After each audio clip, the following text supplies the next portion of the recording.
Vamos a dar inicio a la segunda mesa de esta tarde y última de la jornada, consagrada a reflexionar sobre la decadencia o no de la OEA. En esta mesa participan Marta Ardila, Adrián Bonilla y Michelle Levy. Vamos a iniciar por la derecha con Marta Ardila, una muy prestigiosa analista e investigadora colombiana, politóloga y PhD en Ciencia Política y Relaciones Internacionales. Es profesora, investigadora y directora del Centro Latinoamericano y del Caribe del CIPE de la Universidad Externado de Colombia. Sus áreas de interés se centran en el estudio de las relaciones internacionales de América Latina, la política exterior de Colombia y la seguridad regional. Tiene diversas publicaciones sobre estos temas precisamente, y sus más recientes publicaciones son las potencias regionales en la Alianza del Pacífico y su contrapeso a Brasil, la Alianza del Pacífico y su importancia geoestratégica en la revista Pensamiento Propio, Colombia y México hacia, es decir, Colombia y México hacia diplomacias democráticas de baja intensidad en la revista Desafíos, México y Colombia, más cambios que continuidades en su inserción internacional, y a propósito de las potencias regionales con diferente rango, en la revista Anuario Latinoamericano. Características de la inserción internacional de potencias regionales latinoamericanas, a propósito de Colombia y Venezuela, en la revista Oasis. Ha sido profesora visitante en Sciences Po, la prestigiosa universidad francesa, en UNARI, en la Universidad de la Florida, en la Universidad Andina Simón Bolívar y en el Instituto Iberoamericano de Berlín. Marta, tienes la palabra. Gracias. Quiero en primer lugar felicitarlos por este evento, sobre este seminario internacional sobre la OEA en decadencia, a manera de interrogación. Agradecerle al embajador Francisco Carrión la invitación y lo mismo a Flaxo, precisamente por tener la posibilidad de organizar este evento tan importante. Yo lo primero que quiero señalar es que todos estos grupos, bien sea la OEA, bien sea la CELAC, bien sea la misma UNASUR, la misma ALBA o los mismos procesos de concertación y de integración, se encuentran en una gran incertidumbre en este momento en América Latina. Y se encuentran en una gran incertidumbre porque ya veíamos, y algunos de ustedes cuestionaban, la llegada del presidente Trump a la Casa Blanca. Eso genera cierta incertidumbre por toda la relación de América Latina con los Estados Unidos y por la misma posición que Trump ha tenido frente al tema del multilateralismo, que tiende más a privilegiar una bilateralización que a participar en grupos de integración regional. Por otro lado, yo creo que la misma salida de Gran Bretaña de la Unión Europea, el Brexit, también genera cierta incertidumbre frente a los procesos de concertación, de integración, no solamente en Europa, sino también en el resto del mundo y América Latina. Y en tercer lugar, creo yo que los mismos procesos electorales que vamos a tener este año en América Latina, ya mencionaban ustedes el caso de Cuba, pero también vamos a tener en Costa Rica, vamos a tener en Paraguay, vamos a tener en Colombia, vamos a tener en México, vamos a tener en Brasil.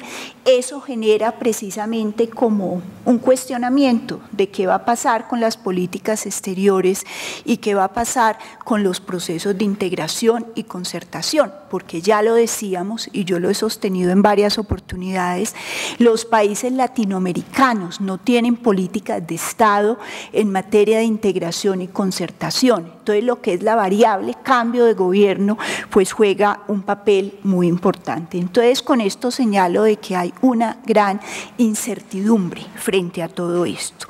Por otro lado, creo que en América Latina han habido diferentes olas de regionalismo, de integración, de cooperación, en los cuales el papel del Estado y el papel de la sociedad es diferente. Sobre eso podremos enfatizar un poco, pero también creo que el nuevo ordenamiento territorial da lugar a variados grupos regionales que buscan un nuevo multilateralismo y un nuevo regionalismo. Y ahí es donde nosotros ubicamos ese nuevo regionalismo y ese nuevo multilateralismo en América Latina, donde ubicamos la UNASUR, donde ubicamos el ALBA, la CELAC, la misma Alianza del Pacífico. Entonces, digamos que eso es lo que tenemos de manera mucho más reciente. Entonces, aquí viene el gran cuestionamiento que tanto estos grupos regionales, que tanto esta regionalización de América Latina le está haciendo un contrapeso a la OEA, que tanto se está haciendo un balanceo suave, un soft balance frente a la OEA, y qué tan real es ese contrabalanceo si es que se está haciendo.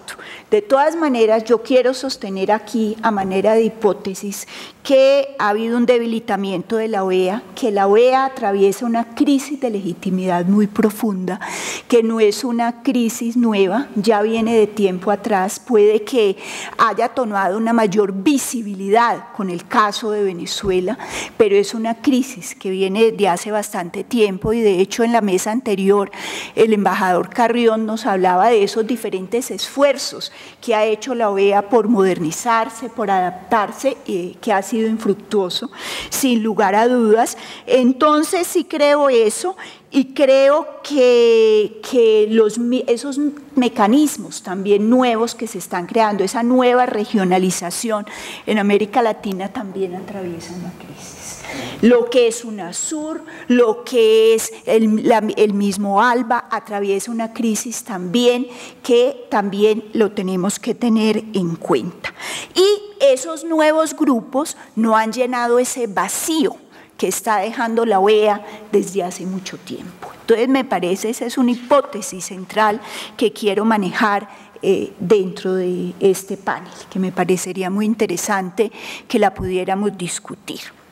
Creo que la OEA hace parte de toda una crisis del multilateralismo, que es una crisis que tiene que ver con el hecho que organismos multilaterales que fueron creados en un contexto muy distinto, en un contexto de Guerra Fría, tenían amenazas distintas, tenían una nueva mirada de lo que era el sistema internacional, y eso ha variado. Hoy las amenazas tienen rostros mucho más difusos, son amenazas transnacionales, hay nuevos actores, la sociedad civil cada vez tiene un papel más importante, tiene una mayor incidencia directa o indirecta dentro del proceso de toma de decisiones. Entonces, eso nos lleva a ver que hay que reformular esos organismos multilaterales, que no es solamente la OEA, las Naciones Unidas, por ejemplo, también hace parte de ello. Yo creo que la misma comunidad andina también hace parte de ello. Pero no solamente eso, sino que también América Latina ha cambiado. América Latina busca mayores márgenes de autonomía, es decir, si uno ve lo que son las escuelas autonomicistas en América Latina, no solamente la escuela del sur, de Suramérica, liderada en su momento por Brasil, luego por Argentina, busca una nueva autonomía, ¿sí? Incluso otros países también, podríamos pensar, hasta el mismo México empieza a buscar nuevos mecanismos autonomizantes a nivel de su inserción internacional. Entonces, yo sí creo que América Latina ha cambiado, es decir, América Latina quiere grupos de integración, quiere grupos de concertación, quiere grupos de cooperación, pero de manera más autónoma y sin una injerencia tan directa de los Estados Unidos. Es decir, sí quiere tener asociación, pero no con esa injerencia que desde 1948 y durante muchos años ha tenido Estados Unidos dentro de los organismos multilaterales y a nivel de América Latina. Entonces, me parece que eso es importante de tenerlo en cuenta. De alguna manera, podríamos pensar que América Latina quiere un multilateralismo mucho más estratégico, ¿sí? un regionalismo también más estratégico que un regionalismo impuesto. Entonces, me parece que es interesante de tenerlo en cuenta. Y lo que nosotros vemos a nivel de América Latina, en términos de estos nuevos regionalismos, lo que vemos es que a nivel del regionalismo, durante muchos años nosotros tuvimos una serie de grupos regionales que enfatizaban netamente en aspectos económicos, en aspectos comerciales, y ya a partir de la década de los 90 empieza a darse una mayor interacción entre lo económico y lo político dentro de los mismos grupos que se van creando. Entonces, eso hace parte de ese nuevo multilateralismo que quiere vincular tanto lo económico como lo político, y que en América Latina lo vemos sin lugar a dudas con una visión que puede ser una visión en algunos aspectos más que viene de todo lo que fue el regionalismo abierto, por ejemplo, todo el interés de la Alianza del Pacífico, lo que fue el Arco del Pacífico latinoamericano, ¿sí?, con un interés más en términos económicos, pero que también llega a ser un grupo de cooperación, como es la Alianza del Pacífico, y otros que les interesa una mayor participación del Estado, como pueden ser los que están más hacia el lado del Atlántico y donde podríamos de alguna manera ubicar algunos países del ALPA, y de UNASUR también. De todas maneras, entonces uno se pregunta, ¿cómo responden esos nuevos organismos o esos nuevos multilateralismos que se están creando frente a la OEA? Uno podría pensar que responden de manera competitiva, podríamos pensar que la CELAC de alguna manera responde así porque quiere que no esté Estados Unidos, sin lugar a dudas, no tanto Canadá. Canadá sí le gustaría que estuviera, pero que no esté Estados Unidos, pero tampoco está Canadá. Entonces, responde de esa manera, responde de manera confrontacional, es decir, lo que es el ALBA frente a la OEA responde de manera confrontacional, y esto fue muy claro con el caso de Venezuela, o responde, además de unos responder competitivamente, otros de manera confrontacional, otros responden de manera más cooperativa, como podríamos ver en la Alianza del Pacífico. Entonces hay diferentes comportamientos desde mi punto de vista de cómo ese nuevo multilateralismo que se está construyendo y que también atraviesa una transición en América Latina y de alguna manera una crisis también, ha tenido una vida con muchos altibajos, está respondiendo a la OEA. Entonces me parece que eso es interesante de tenerlo en cuenta.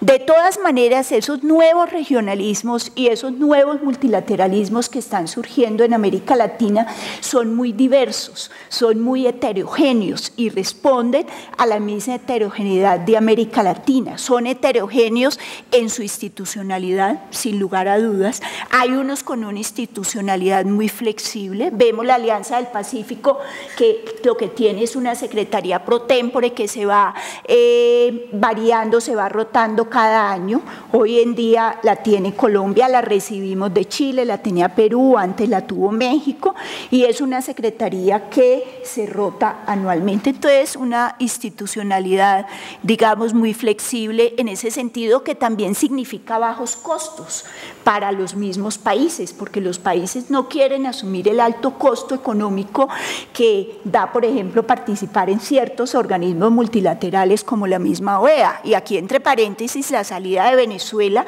le hace un hueco a la parte presupuestal en la OEA, porque era un aportante importante dentro de la Organización de los Estados Americanos. Entonces, la institucionalidad varía, son diversos, es decir, hay una gran diversidad porque de todas maneras son países que el concepto de región como organismo multilateral ya no es el concepto de región tradicional en el que son países limítrofes, sino que hay regiones que se construyen ideológicamente, como por ejemplo la Alianza del Pacífico, como por ejemplo el ALBA, que no necesariamente todos los países son limítrofes. Entonces, digamos que hay una diversidad en ese sentido. Entonces, institucionalidad, equidad, diversidad. El papel del Estado también es distinto, ya lo veíamos hace un rato, y el papel también de los mismos alcances que tiene cada uno de esos multilateralismos que se construyen. Entonces me parece que esto es interesante de tenerlo en cuenta.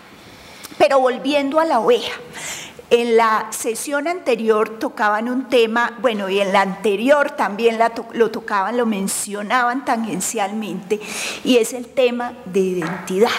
Yo no veo dentro de la OEA, y Tom lo tocaba de manera más concreta hace un momento, yo no veo dentro de la OEA una identidad, es decir, hay países múltiples, es decir, hay países caribeños, hay países con una vertiente hacia el Atlántico, hacia el Pacífico, hacia países amazónicos, pero no hay una identidad en el sentido de una identidad hemisférica dentro de la OEA. Tal vez la identidad la podríamos construir frente a ciertos temas y de pronto frente a ciertas coyunturas particulares. Entonces ahí llegaríamos a lo que se ha denominado por parte de algunos autores como un regionalismo a la carta, que también Tom lo tocaba y que lo han tocado y que lo han hecho, han analizado diferentes estudiosos del tema. Entonces no veo esa identidad dentro de la OEA y creo que ese es un problema que hay y es una necesidad de construir identidad dentro de la OEA. Puede ser frente a un tema particular y creo que ese es uno de los grandes desafíos que tiene y que tenemos que tenerlo en cuenta para el final de este seminario de la tarde del día de hoy o del día de hoy, pues planteemos una serie de escenarios de viabilidad para la OEA. Vemos también, y eso también se ha tocado, que a propósito yo traía diapositivas, pero dije, embajador, no, pues ya como han dicho todo, yo que voy a pasar mis diapositivas, ¿no? Entonces, vemos también una ausencia de liderazgos, es decir, yo creo que en América Latina hoy en día hay una ausencia de liderazgos y probablemente lo que vayamos a ver sean más liderazgos sectoriales por un tema en particular. Por ejemplo, el tema de drogas. Colombia ha venido asumiendo un liderazgo por su experticia que le ha tocado aprender en el manejo de tema de drogas y en Naciones Unidas, en la misma OEA, e incluso dentro de la OEA, el tema de corresponsabilidad fue una de las propuestas que llevó Colombia a la OEA, que luego fue reconocido por la Unión Europea y fue reconocido incluso hasta por los Estados Unidos. Entonces yo creo que van a haber liderazgos temáticos sectoriales, liderazgos energéticos, liderazgos dependiendo del ambientales, dependiendo del tema del cual se esté manejando. Pero entonces esa ausencia de liderazgo es uno de los problemas que sin lugar a dudas tiene la OEA. Esta mañana tocábamos un poco el tema de Brasil, ¿sí? ¿Por qué Brasil no ha asumido ese liderazgo dentro de la OEA? ¿O por qué México? Pero son países, tanto México como Brasil, que son países que por su naturaleza, por sus capacidades, podríamos pensar que ejercieran un liderazgo en la región y que han sido calificados como potencias regionales de diferente rango, mucho más Brasil que México, creo yo, pero de todas maneras tienen sus propias problemáticas hoy en día, el problema de las drogas, el problema de la corrupción, etcétera, etcétera. Entonces o en el caso de México, los países no confían en México por su cercanía a los Estados Unidos, sobre todo después del NAFTA, para que representen sus intereses. Entonces ha habido una ausencia de liderazgo. Sin embargo, al comienzo, hace un rato, yo les mencionaba y les decía que pues este año tenemos elecciones en dos potencias regionales importantes, Brasil y México, y de pronto esto va a dar lugar a una nueva configuración regional, a una nueva geoestrategia y geopolítica que sería bien interesante de tener en cuenta. Manuel López Obrador, habrá que esperar, podría tener posibilidades y lo mismo el mismo Lula, también podría tener posibilidades. Entonces esto nos daría lugar a una situación un poco diferente de la que tenemos actualmente. De todas maneras, yo creo que América Latina no confía en la OEA, que la OEA genera una gran desconfianza, hay una falta de legitimidad de la OEA, hay una falta de representatividad, hay países que se han retirado, por ejemplo, pues no solo Venezuela, pero se han retirado del TIAR, por ejemplo, México se retiró del TIAR, Ecuador se retiró del TIAR, Canadá creo que nunca se hace parte del TIAR, Canadá. Del TIAR. Del Tratado Interamericano de Asistencia Recíproca. No, exacto. Entonces, es decir, todos los países, pues no hay una falta de representatividad sin lugar a dudas. Entonces, me parece que esto es importante de tenerlo en cuenta. El tema de soberanía, para saltarme un poco, yo creo que el tema de soberanía, los países son muy celosos a ceder soberanía y yo creo que eso se ha visto mucho en la OEA, en muchos organismos multilaterales, pero en la OEA ha sido muy palpable. El tema de no injerencia también ha sido un tema que de alguna manera ha generado ciertos obstáculos para ciertas acciones y para la misma modernización de ciertos mecanismos de la OEA y pues eso está en la mente de los tomadores de decisiones por la misma historia de injerencia que Estados Unidos tiene en América Latina. Entonces, ese temor que existe precisamente frente a ese tema. Creo que en materia de democracia la OEA tiene que adaptarse. Es decir, la democracia en el continente tiene diferentes velocidades, tiene retrocesos. Yo creo que la democracia en el continente, en América Latina, en el subcontinente, ha tenido retrocesos. Hoy en día lo que es la democracia, la gobernabilidad democrática, la institucionalidad democrática, los regímenes autoritarios tanto de derecha como de izquierda, han generado fisuras a la democracia. Y eso hace que la 1080 o la misma Carta Democrática pues no responda a las necesidades del continente. Entonces, en ese sentido, creo que hay un gran reto sin lugar a dudas. Entonces, a manera de conclusión, yo diría que en América Latina y en relación con la OEA, pues transitamos hacia un nuevo multilateralismo, que ese nuevo multilateralismo que está surgiendo en América Latina no le hace un real contrapeso a la OEA. Eso estoy convencida de ella y lo que les mencionaba al comienzo, muchos de ellos tienen sus propias crisis por una razón o por otra. Es muy claro el caso del ALBA, es muy claro el caso de la UNASUR. Entonces, creo que no le hace un contrapeso, pero que se han tratado de responder de diferente manera, bien sea, repito, de manera competitiva, de manera cooperativa o de manera confrontacional a lo que es la OEA. Entonces, me parece que eso hay que tenerlo en cuenta. El papel del Estado ha sido distinto, el papel de la sociedad ha sido distinto y hay unos mucho más ideológicos y otros mucho más pragmáticos, mucho más ideológicos como el ALBA y mucho más pragmáticos como, por ejemplo, la Alianza del Pacífico. Entonces, sin lugar a dudas, la OEA requiere una modernización y yo creo que el liderazgo de un país, yo propongo a Canadá para el liderazgo de ese país, de esa organización. Creo que, repito, que los grupos regionales que se están creando no le hacen un contrapeso a la OEA, pero que ese nuevo multilateralismo y esa nueva regionalización atraviesa una transición, atraviesa ciertas fisuras, pero que hay una transición que vamos a ver probablemente mayor claridad con los resultados de los procesos electorales que se vengan durante el año 2018. De todas maneras, esos cambios que se han dado en América Latina y esos cambios que se han dado en la OEA, esos esfuerzos de modernización y de adaptación a los nuevos requerimientos, no han sido en la misma velocidad.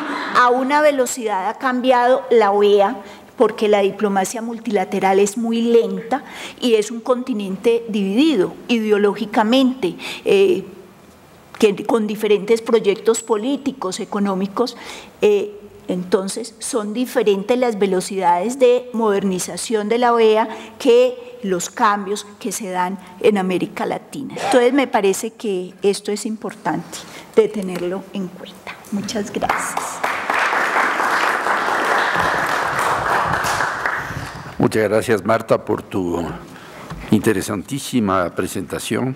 Yo creo que entre los muchos temas que has abordado hay dos que realmente deben tenerse muy en cuenta, y el uno es el tema de los liderazgos, porque ningún proceso, si no tiene un líder o líderes, no camina ese proceso, y en ese sentido yo creo que es fundamental que hayan esos liderazgos. Y luego el otro tema que me parece fundamental a tener presente es la posible reconfiguración política de la región con las elecciones que se van a dar en países de la dimensión de México y de Brasil, como tú los has mencionado. Muchas gracias, Marta. Bueno, ahora vamos a seguir con el profesor Michel Levy, un amigo de esta casa, que es profesor agregado a tiempo completo de la Universidad Andina Simón Bolívar, de Ecuador, donde se desempeña además como coordinador del Centro Andino de Estudios Internacionales y de la Cátedra Brasil, Comunidad Andina, y del Módulo de Estudios Europeos Jean Monnet, bajo el patrocinio de la Comisión Europea. Es doctor en jurisprudencia por la Universidad Católica del Ecuador, máster en Derecho Internacional y Europeo por la Universidad Católica de Lovaina, Bélgica, y candidato a doctor PhD en Ciencia Política de la Universidad de Grenoble, en Francia. Michel es investigador del Centro de Estudios de Investigación sobre la Diplomacia, Administración Pública y Política del Instituto de Estudios Políticos de la Universidad de Grenoble, y es profesor invitado, o ha sido profesor invitado, de la Facultad de Derecho de la Universidad de Grenoble, del Instituto de Estudios Políticos de Grenoble en Francia, y de la Cátedra Jean Monnet sobre el regionalismo comparado de la Fundación Getúlio Vargas de Río de Janeiro, y sus intereses de investigación están concentrados en procesos de integración regional, regionalismo sudamericano y europeo. Michel, tienes la palabra.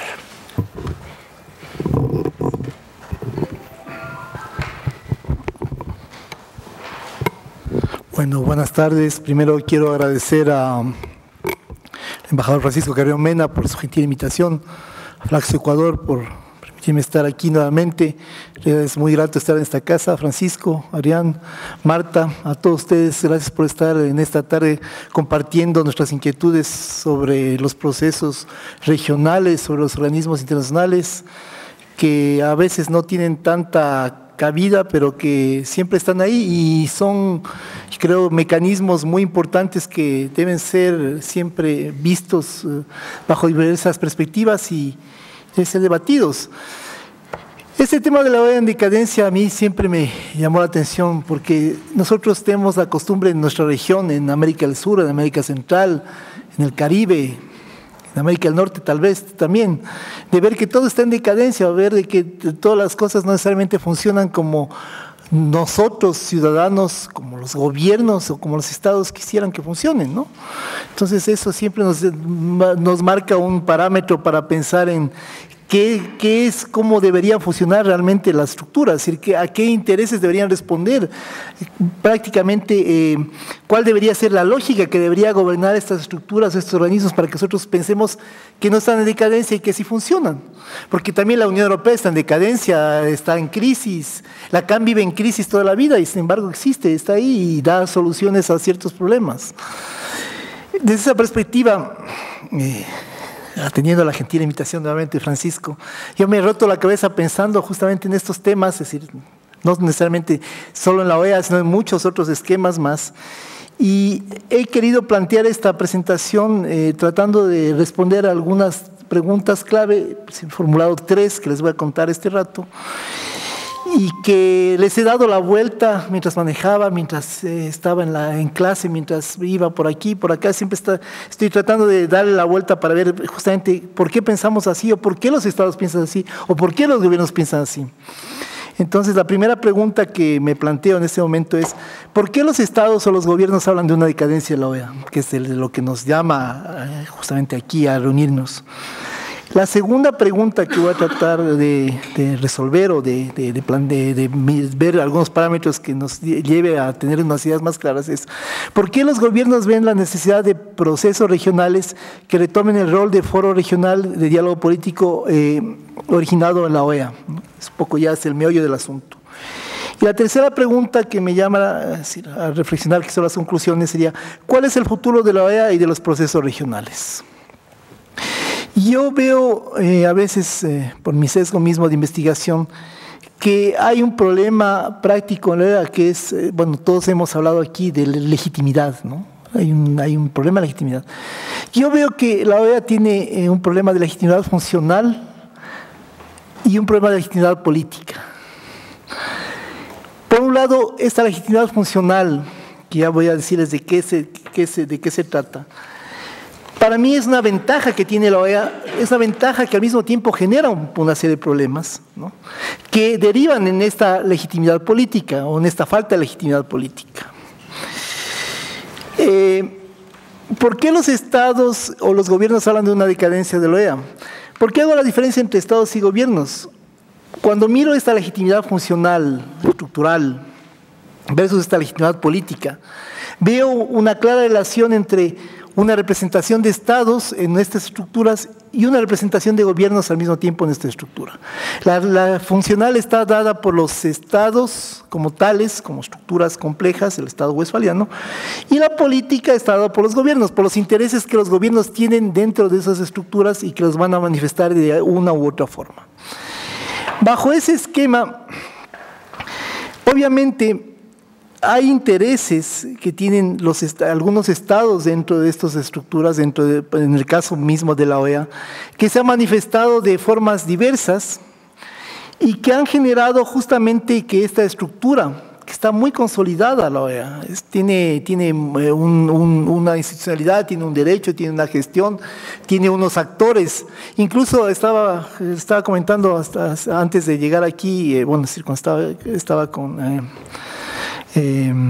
unos colegas, que esta institucionalidad tiene incluso unas representaciones que quieren ver cómo funciona desde fuera. Justamente como el embajador Mauricio Montalvo le decía, hay representantes de China, de los Estados europeos que están en la OEA mirando qué es lo que pasa. Hace poco tiempo atrás estábamos en el Centro Andino de Estudios Internacionales, nuestro patrono es Diego Cordobés. Estaba mirando un video de la intervención de Diego Cordobés en la OEA cuando hubo el tema de Panamá, cuando Estados Unidos invadió Panamá y se convocó a los países miembros a una reunión de emergencia de los cancilleres para tratar la temática, y veía unos videos antiguos ahí y miraba cómo los embajadores y cómo los representantes trataban los temas y trataban de buscar una salida a estas injerencias, que es un segundo tema que es importante mirarlo aquí, de los Estados Unidos, que de una u otra forma han causado, han provocado que esta legitimidad funcional que tiene esta estructura, que está muy definida y está, en teoría, funciona bien. Hay becas OEA, hay una estructura, había una estructura contra el narcotráfico que estaba heredada por los Estados Unidos en la OEA, hay una estructura de los derechos humanos del sistema interamericano que tiene su base en la OEA. Todos estos mecanismos que en teoría funcionan bien, vengan a ser planteados como unos mecanismos en crisis, no por los estados, porque los estados tienen su representación. Nosotros acabamos de mandar al embajador José Valencia como embajador en la OEA. Venezuela se acaba de retirar formalmente de la OEA, lo que significa que esta estructura de una u otra forma tiene un interés o un no interés por el hecho de que un país haya tomado una decisión tan drástica de salirse de este esquema. Bajo esos parámetros, esta legitimidad funcional que nos permite entender que la estructura funciona para los estados, pero no para los gobiernos, nos desemboca en un tema que va a causar un claro problema de legitimidad política. ¿Por qué? Porque tal vez esta estructura en la cual nosotros, los estados, buscan encontrar salidas, soluciones muy formales a ciertos problemas que son políticos, no las encuentran. Por lo tanto, la lógica establece que esta falta de legitimidad política que genera, que no tiene respuestas dentro de esa estructura tan, por decirlo así, poco dinámica como sería la OEA en principio, busque que los estados vayan a generar una serie de estructuras fuera de la OEA que respondan a esos intereses políticos y que de una u otra forma les den soluciones a esos intereses y a esos problemas políticos que se pueden generar dentro de una estructura. Obviamente esto no es gratuito, es decir, hay unos intereses de Estados Unidos que se manifestaron hasta un cierto momento. Se hablaba aquí justamente hasta hace poco, muy acertadamente, de que la región no es una prioridad para Estados Unidos. Y entre paréntesis digo, pero si las prioridades de Estados Unidos son Irak, Afganistán o Corea del Norte, yo creo que es una ventaja no ser una prioridad para los Estados Unidos, porque si esas prioridades implican guerras nucleares o implican problemas de invasiones, yo creo que es mejor mantenerse al margen incluso de esas prioridades, mucho más cuando ahora tenemos un gobierno como el del señor Trump, que es muy propenso a dar declaraciones que pueden generar muchos inconvenientes, no solo para los estados, sino para las estructuras ya más internacionales, multilaterales, como son las Naciones Unidas o como puede ser la Organización de Estados Americanos. Bajo ese esquema, obviamente, cuando acertadamente Francisco Carrión plantea el tema de la regionalización y la OEA ha dado paso a que otras estructuras regionales tomen como base este interés de los estados, de los gobiernos más bien dicho, de buscar salidas políticas a problemas que se dan dentro de la región, que, por ejemplo, el caso de UNASUR se ve fortalecido en el segundo quinquenio del siglo XXI, justamente porque la OEA pierde esta legitimidad y Sudamérica con Brasil y Venezuela retoma una visión, con Brasil, Venezuela y Colombia también, retoma una visión importante dentro de la gestión política de los procesos y de los problemas y empieza a plantearse como una estructura en la cual se puede discutir y se puede encontrar salidas a los problemas políticos, como los casos de, Angostura se definió en una cumbre ya multilateral, pero fue tratado ya en el seno sudamericano. El caso de Bolivia, el caso de Paraguay, fueron casos tratados de una u otra forma dentro del seno de la región sudamericana como problemas que tuvieron una génesis en esa lógica, en esa dinámica de los estados sudamericanos y como una visión en la cual la salida debía encontrarse en primera instancia, el primer fusible debía ser una estructura regional que responda a esas lógicas y a esos intereses políticos. En ese sentido, tal vez las soluciones no fueron las más brillantes, las más claras, pero al menos los pasos que se dieron en torno a una serie de actores que conocían muy bien la región y que podían desarrollar y desenvolver salidas y soluciones. ¿Qué pasa? ¿Qué otro mecanismo se crea en función de estos juegos de intereses políticos? La CELAC. La CELAC, que se presenta como una respuesta a la OEA, sin Estados Unidos y sin Canadá, que se presenta como un mecanismo que puede ser una estructura, un foro político en el cual los estados van a dialogar y van a presentar soluciones a problemas que normalmente, en teoría, en la OEA no tendrían una solución práctica. Y no son realmente problemas de becas o son problemas de narcotráfico, o son problemas que hayan sido vinculados con un mecanismo ya, una tradición interamericana a nivel normativo o a nivel político, jurídico anterior. Son problemas políticos que se dan en el momento y son problemas políticos además que los estados quieren vincularlos con también algunos aspectos clave que en la OEA no han tenido una solución en principio o no han sido debidamente tratados, como el problema de Cuba. El problema de Cuba en la CELAC es un problema de pertenencia a una estructura multilateral que encuentra una salida en este mecanismo y encuentra además la diplomacia cubana y el gobierno de Cuba le dan una fuerza inusitada mientras ven que este puede ser un mecanismo que responde a un interés de tener una visibilidad regional importante, le dan una fuerza inusitada al mecanismo CELAC. Obviamente este mecanismo, que además depende mucho de una función presidencial y de unos vínculos políticos muy fuertes entre los presidentes, tiene justamente lo que es su fortaleza, al mismo tiempo su debilidad. El momento en que los presidentes ya no tienen el vínculo, la relación fuerte que les va a permitir encontrar salidas, soluciones a los problemas dentro del esquema, básicamente en ese momento lo que se produce es simplemente un rompimiento de la dinámica de este proceso, un rompimiento tan fuerte que últimamente no ha habido una reunión de la CELAC en la cual se haya planteado ni siquiera una agenda para ser tratada, como sí lo fue en un comienzo, como sí lo fue en un inicio, como un mecanismo de vinculación fuerte entre los estados. Obviamente, pensar que la CELAC iba a tomar el puesto de la OEA a nivel global, a nivel general, era realmente complejo, porque la tradición del sistema interamericano es una tradición muy fuerte y hay aspectos que no pueden ser reemplazados tan fácilmente por otro esquema.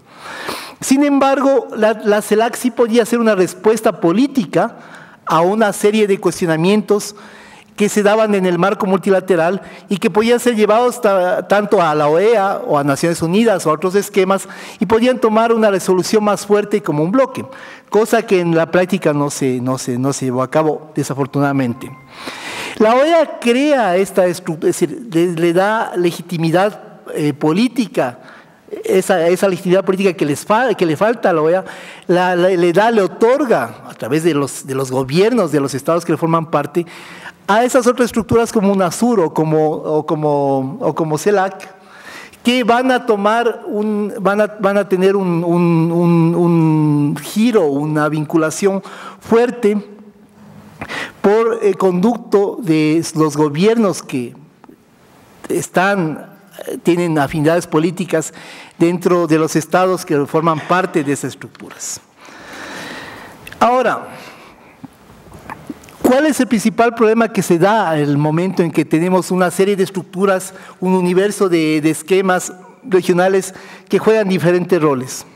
Por un lado, yo digo, UNASUR no debería perder esa visión política de fortaleza que le da una legitimidad que le permite actuar dentro de la región como un primer fusible que va a establecer o va a definir acciones en el caso de que hubiera problemas, o incluso si no hubiera problemas, que va a plantear una visión de camino que va a definir una visión de UNASUR como un proceso que conduce a la región hacia algo que no sabemos qué es y que debería definirse en un momento dado. En el caso de CELAC, en cambio, tenemos el problema de que es un vínculo muy ligado a los procesos de gobierno y a los procesos políticos, y que depende mucho de las afinidades políticas de los gobiernos. En ese sentido, ¿qué va a pasar con CELAC el momento en que ya no hay afinidades de un lado, de una visión de una estructura multilateral, solidaria, que quiere dar paso a aspectos tal vez alternativos en una función? ¿Qué va a pasar con esa CELAC? Tal vez ahora, si todos los gobiernos pasan a tener una nueva tendencia, no sé si puede llamarse de derecha, una tendencia más conservadora, tal vez eso motive a que CELAC empiece a tomar otra lógica, otra dinámica dentro de esa perspectiva. Eso es algo que debería estudiarse y también mirar si esos gobiernos que supongamos en el caso en que todos los gobiernos se alineen bajo una visión más conservadora, van a tomar esta alternativa de CELAC como un proceso que puede dar soluciones políticas, o van a volver a retomar la OEA y van a volver a discutir sus problemas en la OEA, como lo han hecho siempre y como lo seguirán haciendo. Eso lleva a mi última conclusión, ya que no quiero exagerar, no quiero sobrepasar el tiempo que me ha otorgado gentilmente los organizadores, es la OEA. ¿Qué va a pasar con esta legitimidad funcional y esta falta de legitimidad política? Al final de cuentas, la legitimidad política la dan ¿quién? ¿Los gobiernos o los estados? Si la legitimidad funcional la otorgan los estados, acreditando sus embajadores, acreditando a estructuras que son foráneas y que quieren conocer cómo funciona. Si esta legitimidad funcional la dan los estados cuando pagan sus contribuciones, cuando establecen proyectos y programas que pueden ser definidos en este seno de multilateral, regional, en este sistema interamericano, cuando los estados buscan formalizar sus relaciones y buscan justamente que estas relaciones que ya están establecidas en un tratado, en un proceso, sigan un marco convencional. ¿Qué va a pasar con esa legitimidad funcional si es que los estados no le dan políticamente un visto bueno a esta estructura para que sea nuevamente el mecanismo que pueda permitirles de una u otra forma definir soluciones a problemas políticos y además como en un momento dado discutir de igual a igual o tal vez no de igual a igual con otros pares que vienen de regiones como Norteamérica, Canadá, Estados Unidos, donde no hay otros foros que permitan realmente una discusión de problemas o un diálogo directo con representantes de esta otra región que es importante a nivel global. Normalmente el diálogo con Estados Unidos y el diálogo con Canadá se da a nivel bilateral y en ese sentido la OEA sí presenta un foro, a pesar de que en ese momento, entre paréntesis, Estados Unidos no lo tenga como una opción, igual que no tiene como opción a Naciones Unidas, igual que no tiene como opción a ninguna otra estructura multilateral internacional del sistema internacional. Sin embargo, la OEA sí permite a generar un diálogo con otros estados con los que normalmente no se podría tener un diálogo regional, global, que Estados Unidos y Canadá, los estados de Norteamérica. En fin, estas son un poco mis reflexiones, tal vez a veces un poco atropelladas, sobre estas lógicas funcionales y políticas en las que yo creo que podríamos mirar de una u otra forma reflejadas los intereses de Estado y de gobierno que se encuentran diferenciados básicamente porque los intereses de Estado responden a unas estructuras más estables, estáticas, y los intereses de gobierno son más dinámicos, más políticos. Entonces habría que buscar una forma en que se concilien, sean estos organismos multilaterales, sean estos organismos regionales que se han creado para justamente dar salidas a estos temas. Gracias.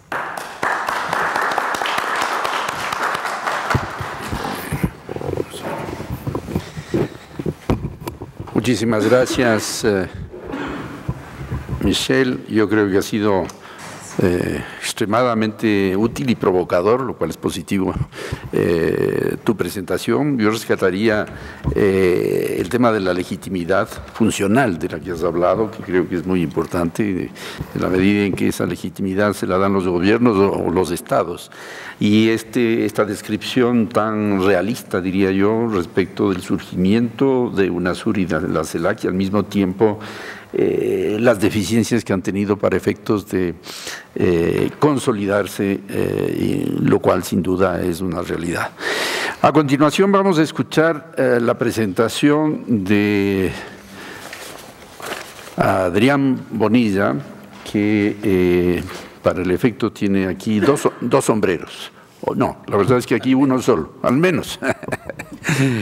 Bueno, Adrián es, ustedes bien conocen, un prestigioso profesor de Flaxo, que actualmente tiene otro sombrero, que es viceministro de Educación Superior. Ha sido director de Flaxo Ecuador durante 2 periodos y secretario general de Flaxo, del sistema Flaxo en Costa Rica por 4 años. Es doctor en Asuntos Internacionales por la Universidad de Miami. Ha escrito y publicado 15 libros y múltiples artículos dentro y fuera de la región y se especializa en políticas exteriores latinoamericanas, temas de seguridad y conflicto en la región andina. Ha participado, por supuesto, en esa calidad, con esa hoja de vida en muchísimos seminarios, encuentros, casi diría alrededor del mundo. Así que nos sentimos privilegiados de tener aquí a Adrián para que haga una exposición sobre el tema de esta mesa. Adrián, tienes la palabra. Muchas gracias, embajador. ¿Usted ya tiene puesto ese sombrero o no? No, ni la corbata.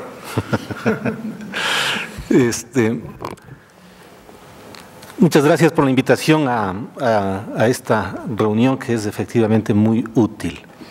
Para dar cuenta un poco del tema general de la reunión, que es esta idea de si la OEA está o no está en decadencia, yo querría plantear 5 ideas, básicamente, ¿no? La primera es que esta imagen de la decadencia de la OEA es un problema de carácter sistémico. Tiene que ver con un reordenamiento del sistema internacional y particularmente del subsistema hemisférico de relaciones internacionales, y no exclusivamente con la voluntad de los estados. La segunda idea es que esto se produce como consecuencia del fin de la bipolaridad que caracterizó la existencia de la OEA durante sus primeras 5 décadas. Terminada la Guerra Fría, a la cual la OEA, dentro de la cual la OEA se generó y tuvo un papel importante, la identidad misma de la organización pierde algunos de sus sentidos originales. Esto nos lleva a una tercera idea, y es que esta organización, la OEA, lo que está haciendo es regimentando, esta sería la tercera idea, un régimen pretérito. Es un régimen que intenta regular un sistema de relaciones internacionales hemisférico que ya no existe, ¿sí? Y esto tendría que confrontarse, ¿sí?, con una conclusión final, que es que de la misma manera que este régimen es obsoleto, la imagen ideológica de contradicción entre monroísmo y bolivarianismo es también obsoleta, ¿sí? A ver, las variables que nos permiten intuir que el orden internacional, que el subsistema interamericano ha cambiado, son básicamente 2, creería yo. El primero tiene que ver con la idea de la globalización, y el segundo con la forma como la gobernanza hemisférica se construye. Cuando hablamos de globalización, lo que nosotros tenemos que identificar es algunos hechos. En primer lugar, la OEA nace adscrita a un sistema global, ¿sí?, que se construye alrededor de los Estados Unidos, por ejemplo, a un sistema global que depende de Bretton Woods, que depende de las instituciones de Bretton Woods en términos económicos, que depende de una serie de regímenes políticos y de seguridad a nivel global, los cuales ya no existen en su forma original, ¿sí? El régimen que gira alrededor del Fondo Monetario Internacional, por ejemplo, y del Banco Mundial, encuentra distintas posibilidades de regulación en el momento actual. No son las únicas entidades que regulan, que regimentan la economía global. Hay otras. No es el mismo régimen en términos económicos. La globalización ha diversificado las posibilidades de regulación y también los actores a nivel internacional. Desde finales del siglo XX, probablemente desde finales de los años 80 del siglo XX y a lo largo de los años 90, era evidente que el mundo no era bipolar ni unipolar. El mundo en términos de seguridad fue bipolar durante la Guerra Fría, pero en las últimas etapas de la Guerra Fría el mundo ya era multipolar en términos económicos, ¿sí? No teníamos un centro que articule el conjunto de la economía global, al menos en Occidente, como en la década de los años 50, de los años 60, de los años 70, de los años 80, sino varias economías que tenían proyecciones regionales y que poco a poco se iban proyectando globalmente, ¿sí? También hay una sociedad global que se construye en términos culturales, ¿sí? Y una sociedad global, por supuesto, que se construye en términos sociológicos. Esto ocurre en las últimas 2 décadas del siglo XX, y esto que ocurre a nivel de la sociedad, de la economía y de la política en el siglo XX supone modificaciones también en el subsistema interamericano de relaciones internacionales.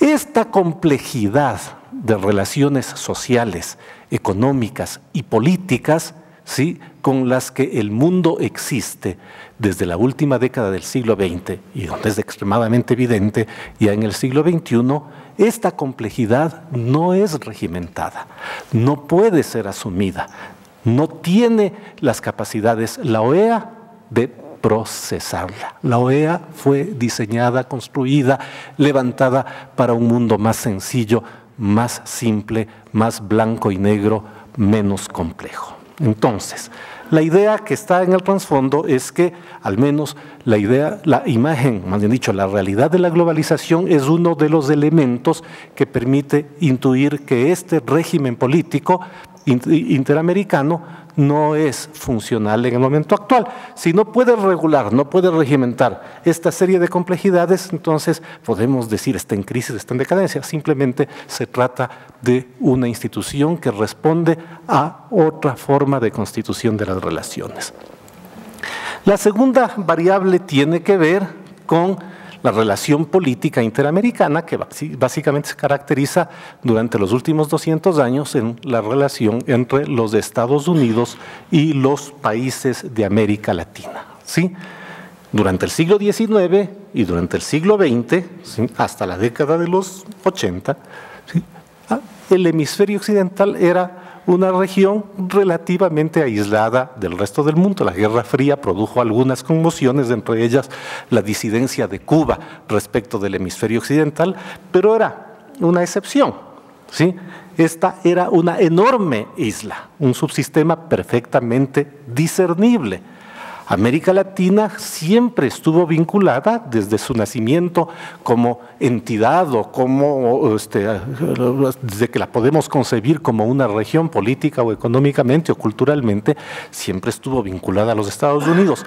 Continúa estándola, no podemos prescindir de los Estados Unidos ni los Estados Unidos del resto de la región.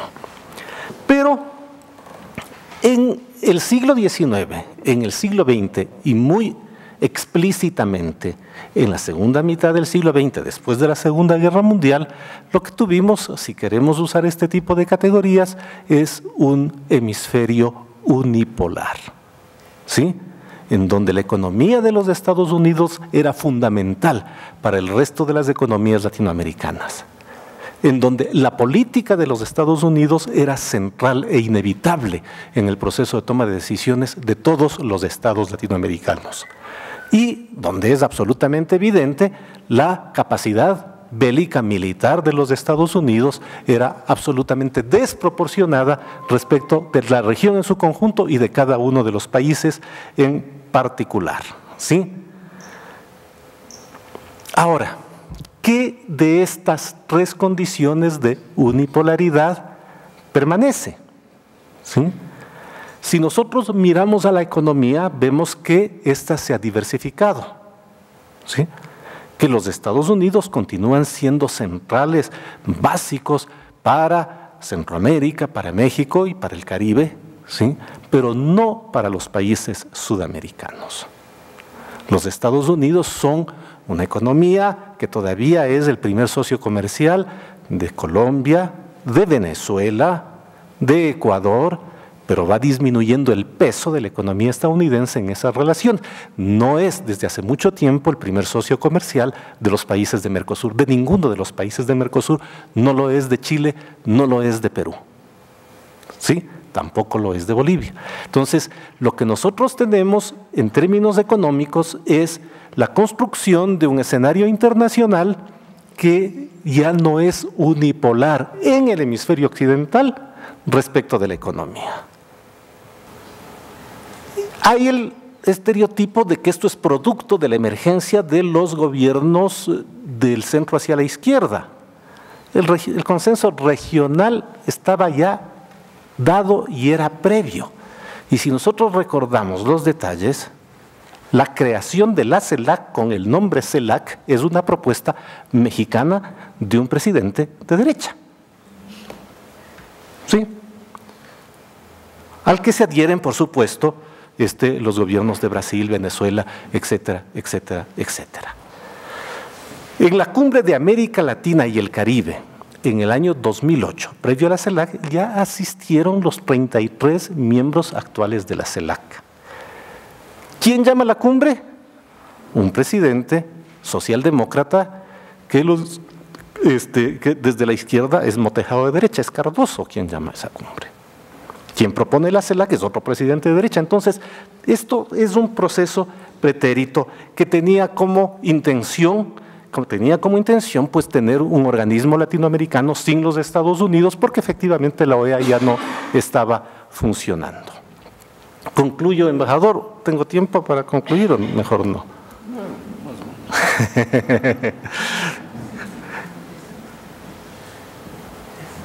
La última. Me salto las mejores diapositivas, embajador.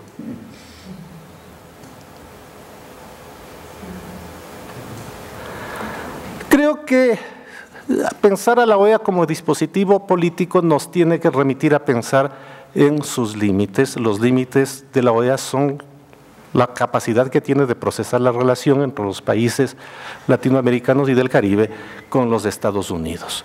Estos límites son la eficacia, en estos momentos de la globalización, la mayor eficacia de las relaciones bilaterales, del bilateralismo, que no es un problema también solo de voluntad política, sino de que existen los dispositivos, los instrumentos para que el bilateralismo ahora sea eficaz. Primero hay comunicación instantánea, toda la revolución de la tecnología. Y luego, en el caso latinoamericano y los Estados Unidos, la ausencia de bipolaridad vuelve inútil un régimen multilateral que suponga un bloque regional de apoyo a las políticas de Washington. No, las políticas pueden ser perfectamente bilaterales. La agenda de Washington es para América Latina, pero se ejecuta en relaciones bilaterales. Si los Estados Unidos prescinden en términos estratégicos de la OEA, como han prescindido en los últimos años, y si no son el Estado que hace de enforcer de las decisiones de la OEA, entonces las capacidades políticas de la OEA son iguales a las de la CELAC, poquísimas. ¿Sí? Poquísimas. Se puede tomar decisiones por votación, pero no hay nadie que haga que esas decisiones se cumplan. ¿Sí? No hay. Ahora, nuevamente no es por voluntad de los gobiernos, es porque el sistema es distinto. Esa sería la hipótesis. No es una entidad que pueda procesar la relación de América Latina con los Estados Unidos, que prefieren relaciones bilaterales. No es un régimen absolutamente completo, es otro mecanismo de diálogo más, probablemente con una densidad institucional mayor que la que tiene, por ejemplo, la CELAC. Y una ventaja comparativa, sí, que la CELAC no tiene. Bueno, la CELAC, para empezar, no tiene teléfono, la OEA sí tiene teléfono, sí, tiene correo electrónico, tiene secretarias, tiene un secretario general, en fin, tiene un presupuesto, todas esas cosas no tiene la CELAC. Pero además tiene un conjunto de instituciones del sistema interamericano que giran alrededor de ella que la CELAC no tiene. Instituciones de justicia, en el caso del régimen de derechos humanos, instituciones económicas del Banco Interamericano de Desarrollo, instituciones de políticas sociales, por ejemplo, la Organización Panamericana de la Salud, en fin. Todo eso es del régimen interamericano, donde está la OEA también, y eso le da más fuerza, por supuesto, que lo que podría tener las instituciones o entidades que se generaron con el nuevo régimen latinoamericano. Muchas gracias. Eso.